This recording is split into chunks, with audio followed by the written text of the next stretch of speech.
હાલમાં આમ આદમી પાર્ટી ગુજરાતમાં પરિવર્તન લાવો ખેડૂત બચાવો યાત્રા કરી રહી છે। ત્યારે આ યાત્રા દરમિયાન આપ નેતા બ્રિજરાજ સોલંકીએ ભાજપ પર આકરા પ્રહાર કર્યા હતા। તેમણે કહ્યું કે ભાજપ ખેડૂત વિરોધી છે, ખેડૂતને પૂરતી સહાય નથી મળતી।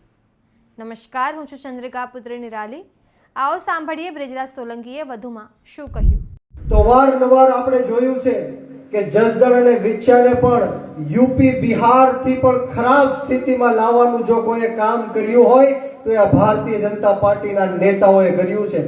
અવારનવાર મારપીટના બનાવો, અવારનવાર ખૂનના બનાવો, અવારનવાર રેપના બનાવો, આવા અનેક બનાવોથી સમગ્ર ગુજરાતની અંદર જસદણ વિછિયાનું નામ ખરાબ કરવાનું જો કોઈ કામ કર્યું હોય તો આ ભારતીય જનતા પાર્ટીના નેતાઓએ કર્યું છે।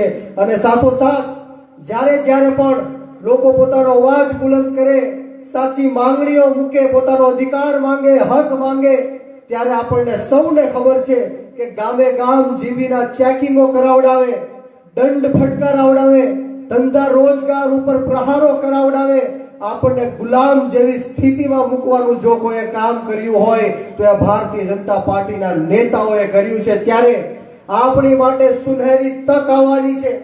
આપણે જિલ્લા પંચાયત અને તાલુકા પંચાયતમાં આ ભ્રષ્ટાચારી ભારતીય જનતા પાર્ટીના નેતાઓને દેખાડી દેવાનું છે કે અમે કોઈના બાપના ગુલામ નથી, અમે જાત કમાણી કરીને અમે પોતાનું ગુજરાન ચલાવીએ છીએ, અમે ખેડૂત છે, કોઈના ગુલામ નથી। આપણે સૌએ સાથે મળીને નાત જાત ભેદભાવ, ભાષા, ધર્મ, જ્ઞાતિ, જાતિ બધું જ ભૂલીને આપણે આમ આદમી પાર્ટીના ઉમેદવારને જીતાડવાનો છે।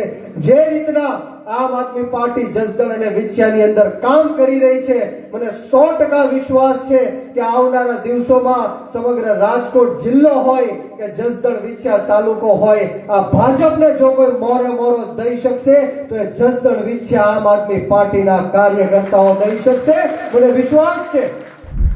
તમે આ વિશે શું વિચારો છો કમેન્ટ કરીને જણાવો। અત્યાર માટે બસ આટલું જ। સમાચારને લગતી વધુ અપડેટ્સ માટે અમારી વેબસાઇટ www.gujaratplus.in પર પણ માહિતી મેળવી શકો છો। ધન્યવાદ।